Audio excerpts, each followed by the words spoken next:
Hey everybody, it's Hussein Kabani, your favorite broker, and guess what? This is my first video of 2021 and we're back with the market update. What else would we do, right? First video. You guys know this already. I obviously know this. I should know. The market in 2020 was insanely hot. Regardless of COVID going on, it's mind-boggling to me. Like, I can't even imagine this is what happened in our market with the global pandemic going on. We're going to do a little bit of a review, but I'm going to do this a little bit differently. I don't want to pull this off as a typical, I've seen some of these videos, I don't want to call anyone out, but I don't want to go line by line and category by category. I'm going to give you an overall look of what's going on, and then we'll move on from there. But if you guys do have any other questions about it, just feel free to reach out to me. I don't mind giving you guys specifics about it either. Overall, what I can tell you is the market's hot. And how hot? I'll tell you. So across the GTA, the amount of transactions, so the number of transactions, they were actually up by 9%. So the average price was up by 12%. And this is the overall GTA. So we're talking about Halton, Peel, Durham, Toronto, York region. This covers a wide area, okay? Just to give you guys an overall perspective of what happened in the market in the GTA. If we talk about Toronto overall, the number of sales were up by 3% and the average price was up by 9%. Okay, and as you guys know, I love Durham. So Durham was actually up, get ready for this. So the number of transactions were up by 24%. This is a huge number, guys. Number of transactions were up by 24%, and the average price was up by 15%. This is about all the stats I'm going to share with you guys here specifically to this. Like I said, if you guys have any questions about it, I will definitely give you guys more details, even segmented by community if you want. Just ask me and I'll get it to you, no problem. But really what I'm trying to understand and what I think you guys are trying to understand after looking at these stats is this. What's going on? Why is this happening? And it's a question that I've been asking myself. Just because I'm a real estate broker and I'm in the business, I've been in the business for about 10 years now, I've been buying real estate longer than 10 years, it doesn't mean that we have a crystal ball and we understand what's going on. We don't understand what's going on. One cautionary note is that if someone tells you with confidence that they know what's going on, I'm calling BS on this, okay? This is kind of where I formulate my thoughts and I say, hey, based on what I see on the market activity, based on my experience, this is what I see that kind of caused what happened in 2020 to make the market so hot. So basically, the first thing I came up with is this.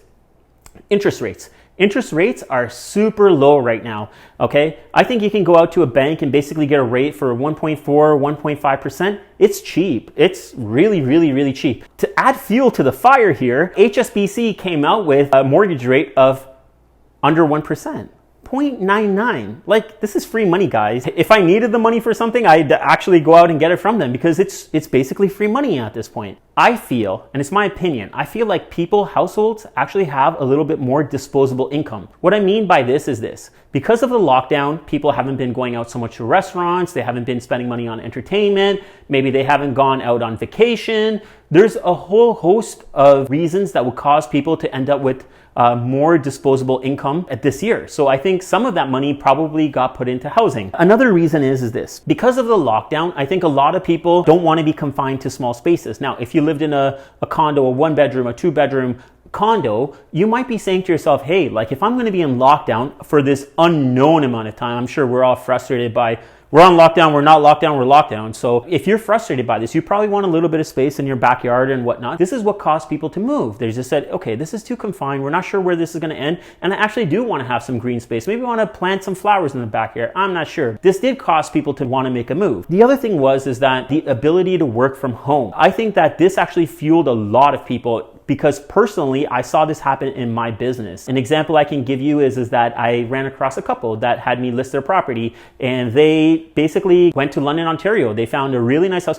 We're selling in Pickering and they work in the Durham region, but they found a really nice house that they like in London, Ontario, and both of their jobs for an unknown amount of time for sure. And these guys have jobs that could probably work from home. They're taking their bets and they're saying, hey, you know what? We found this awesome home. We're just moving to London, Ontario. So there you go. So this is what's causing people to move further out of the core. The other thing also is this. I didn't initially realize this until I started to investigate what actually happened to the market. Like I said, I don't know everything. I got to do research just like you guys do research, okay? So the other thing I never took into account is that there are a lot of Canadians that live abroad. And these Canadians, because of this global pandemic, are coming back to Canada. I believe Canada is a very safe country. Despite of things that happen here and there, we're a very safe country compared to a lot of countries in the world, and people want to come back home. So this is actually fueling part of what's fueling our housing market as well. Remember what I told you guys, okay? I told you overall the market is up. It's not across the board. One of the sore thumbs about this whole thing is downtown condos. Condo market here and there, condo apartment market has suffered here and there, but we've seen a lot of the suffering actually happen in the Toronto downtown core. The reasons are, and this is again something that I've come up with, these are my justifications. If you guys have any other ones or want to add to this, please let me know, because I'm interested in what you guys think as well. Basically, it's the opposite of the other list that we basically went through. So again, it is because of the lockdown, they are looking for more space to kind of move around. With downtown, there are businesses that are basically saying, hey, you don't need to come into our office. And there are some examples. We have some big examples. I don't have the examples from Canada, but I can't believe that we're going to be far behind of what the US is doing. Like, look at a company like Oracle. Oracle is moving out of Silicon Valley and is going to Austin, Texas. Like, this is just one example, guys. There are so many of these companies that are moving out of these, what we consider core places to be for certain industries.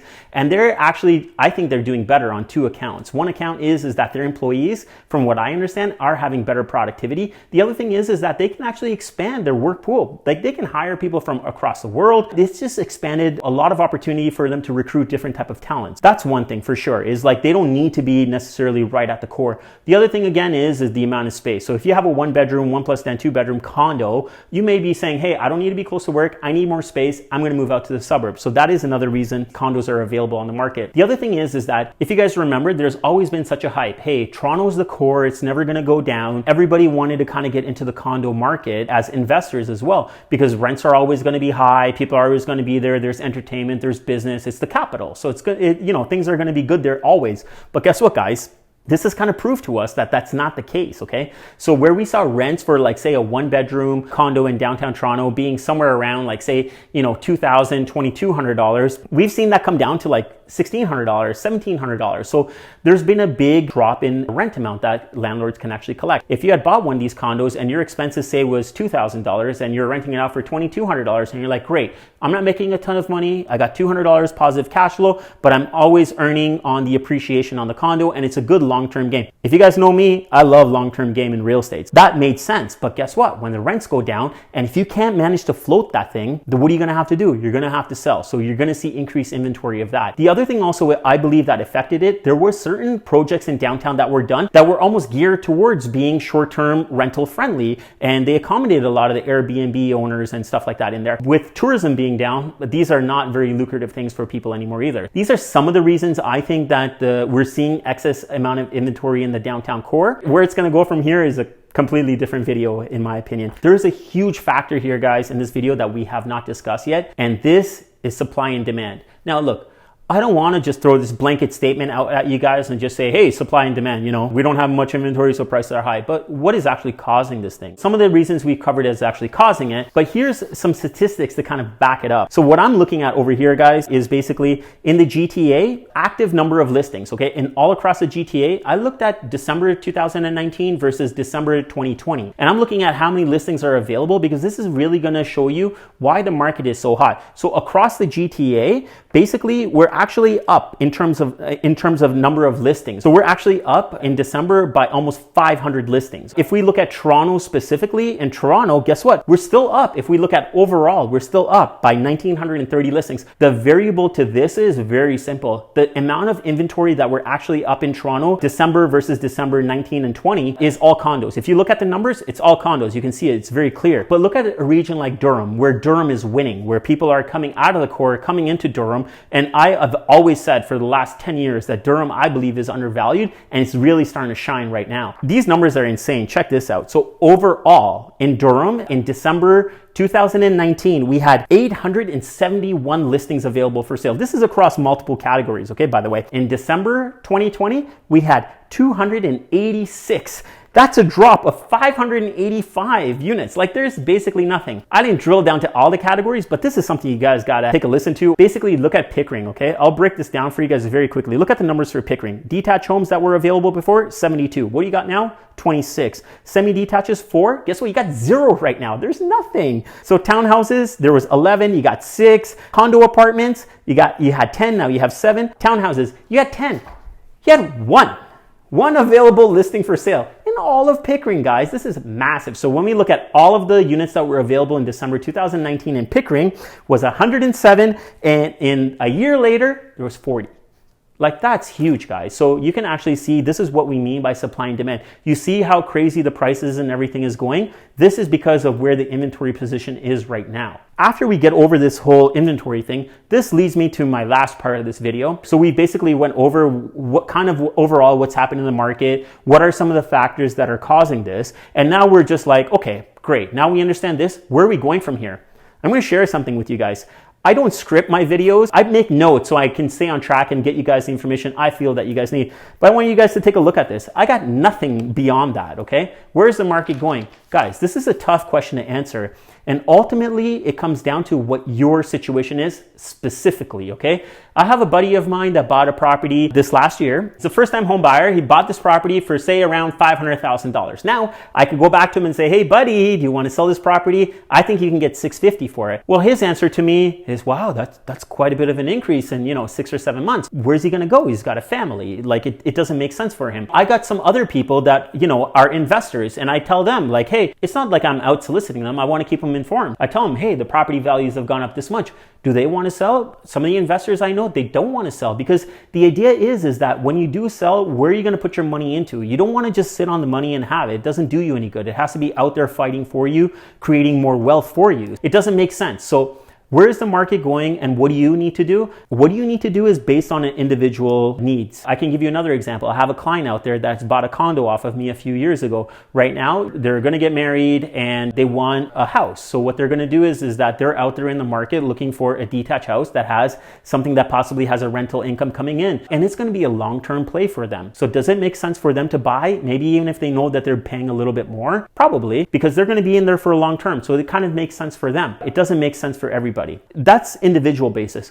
Overall, where the market is going, guys, that's really, really, really hard to tell. Some of the stuff that's already happened has basically defined what logic already is, right? So we're in a global pandemic still right now. We don't really have a situation or an idea of when we're going to be able to get out of this thing. So everything is kind of iffy. If we look at our economy overall, like we see small businesses that are suffering, unemployment rates aren't where they were prior to the pandemic. This really depends on what your employment looks like, what the economy looks like. And we're not sure of that. And I feel still that there's so much stimulus money that's been thrown out there that is kind of blanketing the situation. It's making us blind from actually what's going on in the market, and we're not sure how this is going to shake out. I'm going to leave you guys on this one note. The one note I can leave you guys on is this. Me personally, I'm a long-term real estate investor, okay? I don't care if the market went up 20% or this or that. It doesn't motivate me to liquidate my real estate holdings. My plan is, this is my pension. It's going to pay for my retirement, okay? So I'm in it for the long haul. Whether the market goes up or down in the next 5 or 10 years, it's insignificant to me. I don't care, because what I understand about real estate is that if I hold real estate for 20, 30, 40 years, I can't go wrong. What I can tell you guys about this is it's individual. No one knows where the market is going to go, and you got to do the best for what situation that you are in right now. I could definitely bring some clarity to you guys. So if you guys are in a situation where you're contemplating a sale, you got a house to sell, you need to buy something else, or you're just looking to invest, or you're just looking to buy something or get into the market, why don't you guys reach out to me? I'll give you guys an honest opinion of what I see happening. And if you like it, we could roll with it. If you don't like it, at least you got a little bit more information than what you had when we first started talking. Guys, feel free to reach out to me. I need you guys to subscribe, hit the like button, leave me some comments. And until next time, remember one thing, guys. Get Cabani, get sold. Sell it, sell it, sell it, sell it, sell it, sell it, sold. Sell it, sell it, sell it, sell it, sold. Sell it, sell it, sell it, sell it, sell it, sold. Sell it, sell it, sell it, sell it, sold.